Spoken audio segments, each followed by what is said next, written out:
Hello and welcome back to Let's Play the Dig, with me, Mr. Muck Luckable. In the last episode, we saved Maggie. There she is, safe and sound.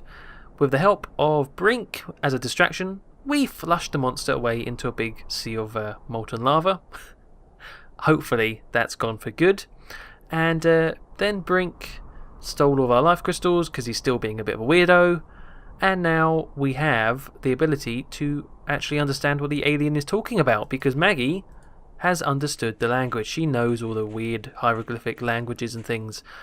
So with that in mind, I think it's a good time to go back and visit the alien and ask him some more questions and understand the answers this time. Before we do that, however, we're going to need to... is it this way? We're going to need to go grab a life crystal or two from that... Oh, she's already here. From that big bowl of them. Because we need to revive the alien to talk to him. Okay, so good, they're still here. Grab one of these. Grab a few, actually. No, grab more. More. Just take loads. I think the most you can take is 4, maybe? Let's see. Oh. Oh, no, we're taking even more. Although it's still only shown 4, so you know what, I think... Yeah, I think it's just going to keep going, so never mind. Does Maggie have something to say, before we go and talk to the alien? We haven't spoken in a while, and, I don't know, maybe she... Well, she said something last episode about she thinks the ghosts are leading us to somewhere, they're trying to tell us something. Maybe they all left this planet before, blah, blah, blah. As worried as I am for Brink, I can't help feeling a little angry at him. He's wacko, nuts, out of his mind with greed. He's not himself. It's those damn crystals. Yep, for once I agree with you. Actually, I've agreed with you a few times, Robin, but I do agree with you with that, yes. The alien. When I called you before you were kidnapped, I was trying to tell you that it worked. I revived the alien. Was it angry? Glad? He didn't kill me, if that's what you mean. He talked to me, but I didn't understand anything he said. Yeah, so maybe you could... I mean, why didn't you ask her? Maggie, we've got to find a way to communicate with the alien inventor. I know, Boston. He's the only one who can answer our questions. He's also the only one who knows for sure how to get us home. Mm-hmm. Good. Alright, well, do we really need to ask her about anything else? Nah, we could ask her how she's feeling, maybe. What do you think of our situation now, Maggie? You want the truth, Boston? I thought I had faced reality when Brink died. But when that monster carried me off, I finally understood what it means to be in an alien place. Nothing here is going to go the way we expect it. There's no guarantee there even is a way home. We have had some help from the ghosts. Help? They have their own ideas of what they want us to do. They don't care whether we get home or not. But I do. And you do. So we're not giving up. Oh, I know. I'll keep on searching and trying to understand. Even if I die here, I'll at least know something about the place before I croak, right? I guess that's a comfort. Gosh, how depressing. How depressing. Let's just go. Thanks. Yes, thanks for that. We'll head to the tomb. Now, I really can't make up my mind when I start hearing all the dialogue like that, whether the voice acting is any good for this game. Sometimes I think, yeah, that sounds okay, and other times I think, oh, that's a little bit cheesy. Just the way some lines are delivered, it's a little bit iffy. The main guy, Robert Patrick, who voices Lo, I don't know what his sort of idea was to try and voice him, but it seems to go between kind of really hamming it up and then doing it so monotonously. It's I don't know what his thought process was for the voice. He probably just saw it as a job to get some money from. So yeah, I don't know. Some parts of the voice acting I like, some parts I don't. Oh, I should have asked her about that really. I don't think I can though. Alright, so if we go down here and onto the crypt. Or elevator, it basically is.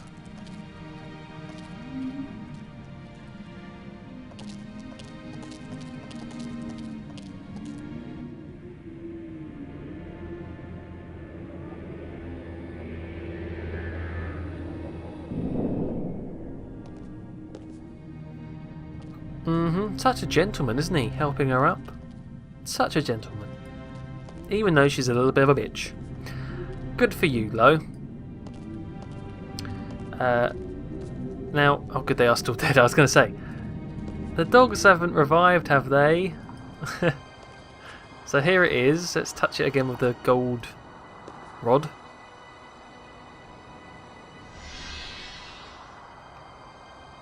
And give it another life crystal.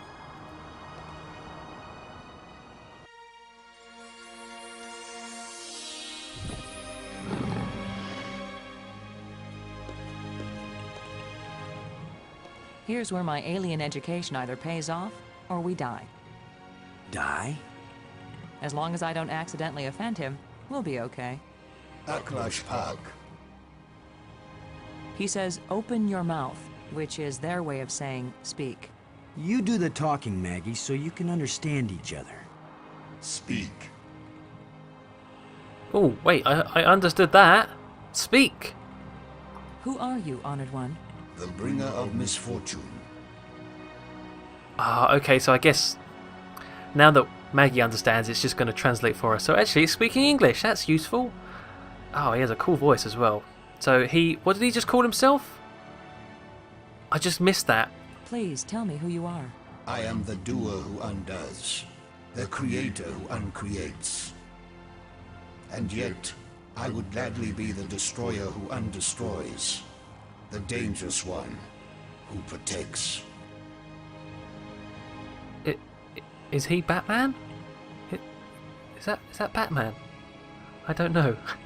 I warn you now, this may be a little bit talky for the next few minutes, because we're going to ask him a lot of questions. We have a lot of things to ask this alien. We've finally met the alien and can understand him. Speak plainly. Tell us who you are. Once, I was hailed as the greatest mind my people ever produced. I tried to bring them power and happiness. I gave them power to leave this world, to leave their bodies, to enter an existence as pure mind, eternally perfect. But I could not give them the power to return and reclaim their abandoned bodies, their decaying world. They are lost and cannot return. Oh. So those ghosts are the aliens, trapped outside of their own bodies. Oh, that's creepy, isn't it? And sad. Oh. Have you a name? I had a name when I was alive. Now that I am again and again dead, what need have I for names? My body is now so ancient that the crystals scarcely have power over me. I rise for a few minutes, and then I fall again. Soon, I will cease to rise at all. Only then will my grief end. I want no name or memory to live after me. Wow, okay. This is all very sad and very confusing. So he's the last of his kind. Very old. And he did something to send them all away, his fellow alien friends, all away, and now they can't come back. And he's left here to die on his own. And he's not having a great time either. Did he... What do we ask him then? Let's ask him about the ghosts. What are the ghosts we saw? Are they alive? My people all traveled to the realm of Space-Time 6, where 3 dimensions of time join to the 3 dimensions of space. It is indescribably beautiful, but they can build nothing there. They can create nothing, they just exist, on and on with empty lives and hearts that long for this hard and stony world. Wow. Why why is that? I don't even know what to really make of that. So they left this planet to do nothing but exist. Maybe they didn't know. Maybe they didn't know that that was all they could do. In what was it? Space-Time 6 he called it. Some weird universe. The ghosts are your people, then? Their connection to this world is so slight. They can disturb the energy in the air. They can make themselves visible for a few moments. but they can't build anything here. They will live forever, but it is not life. That sounds horrible. That sounds really horrible. So they pretty much just are ghosts. They are ghosts that flitter in and out of existence for seconds at a time. Is that the end of it? No. Is it impossible for your people to come back? It takes enormous strength of will to leave that place and come back to this one. They have all tried. They have all failed. And now they have been away too long. They have lost the physical memory of how to live here in Space-Time 4. Right, so this is Space-Time 4, and they're in Space-Time 6.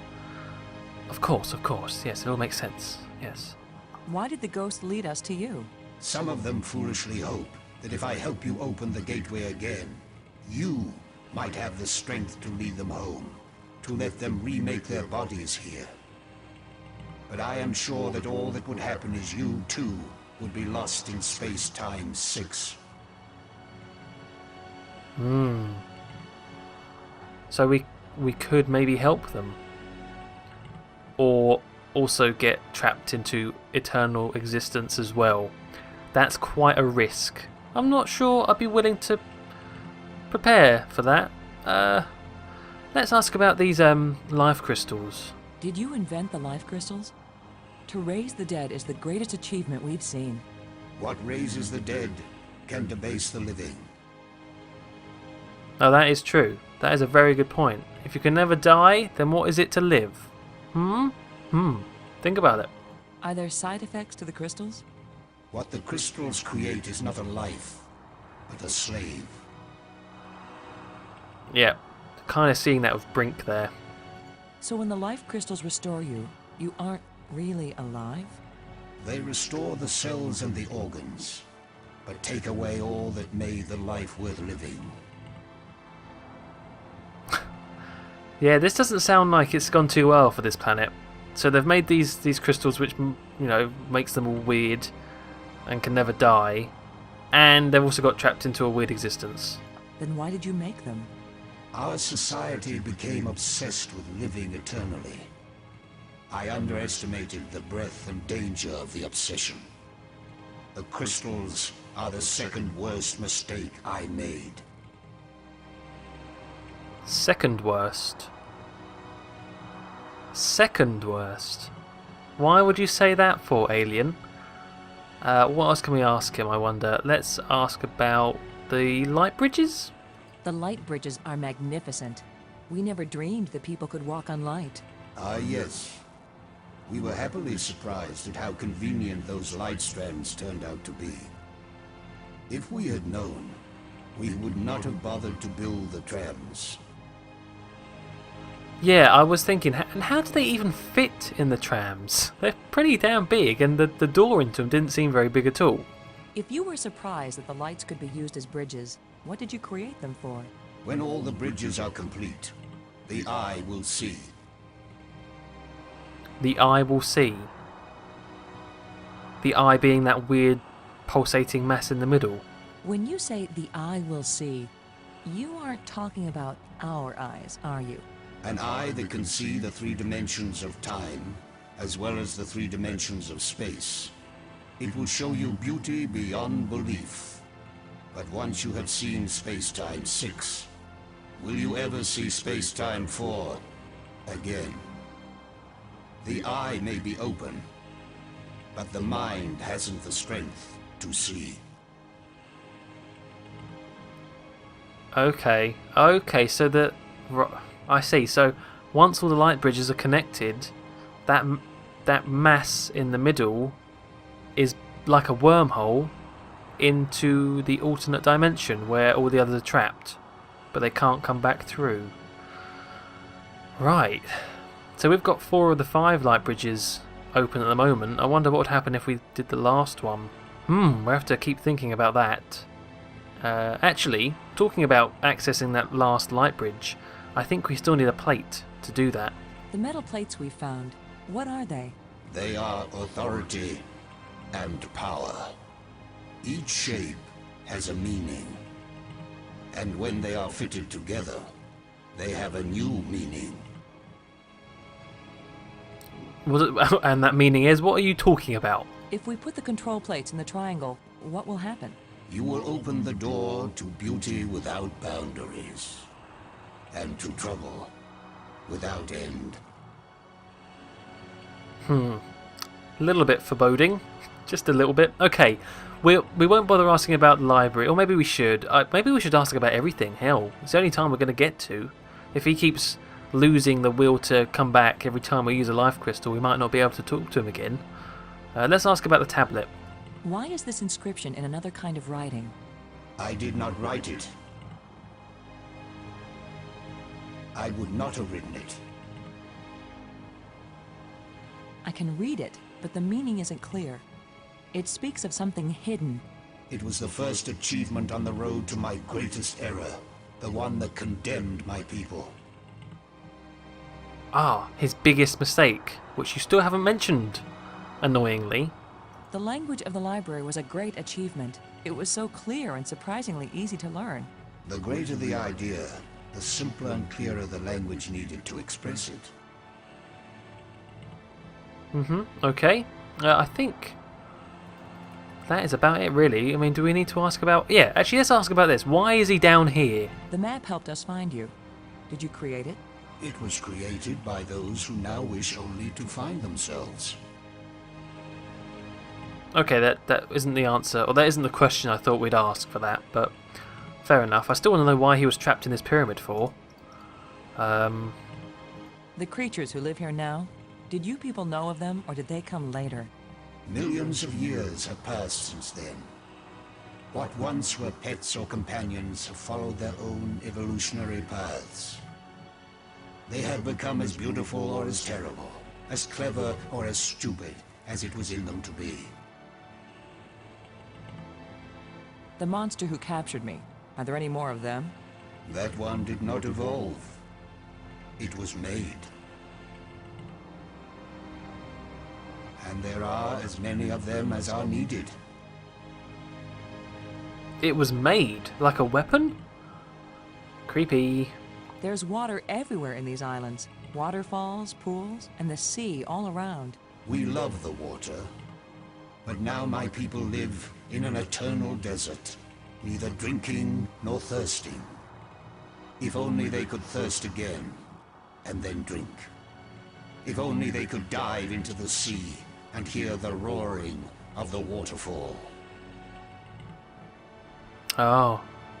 Right, well, we've got a few things to... We can still ask him a question and also say something profound, so we may as well do that just to clear up the whole options.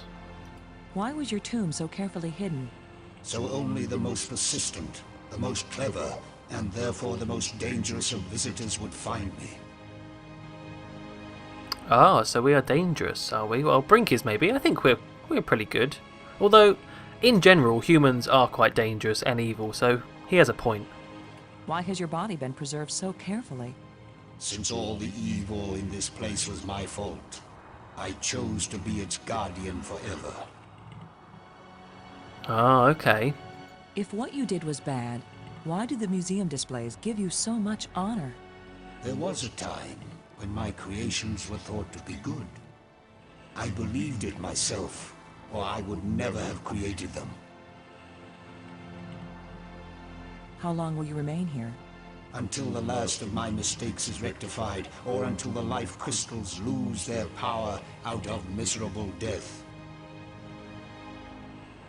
Thinking about it, I guess his biggest mistake was sending his people off into that weird dimension. So he has kind of answered that question, where they're now trapped, I guess.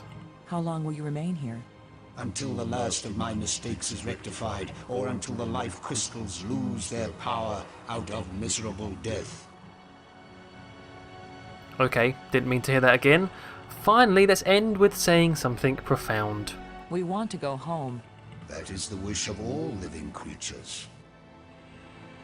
It is a vain wish, for there is no true home.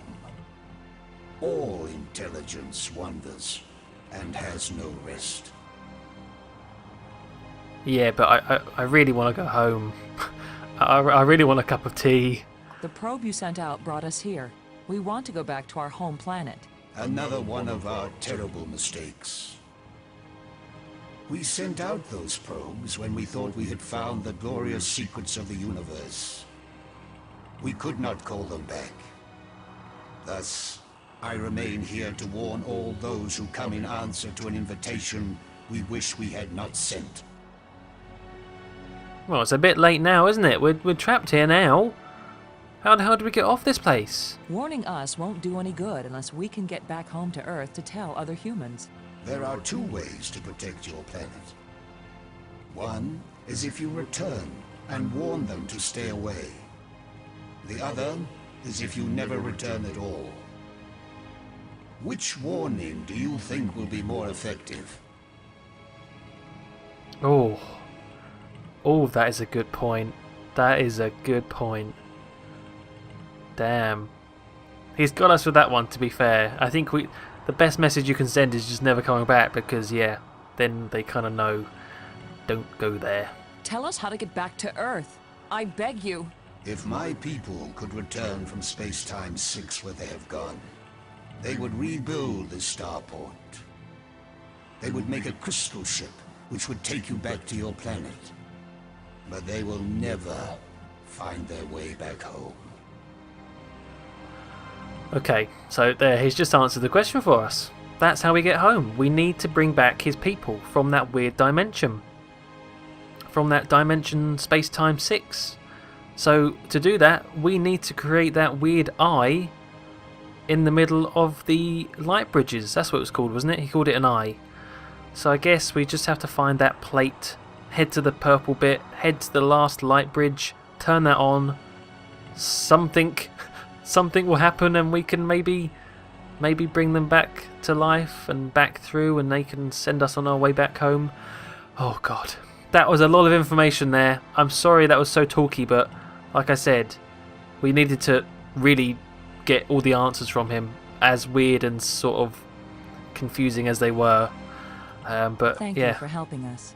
I will only have helped you when you give up your foolish plan. We're not giving up. My only consolation is that true death comes closer with each dying.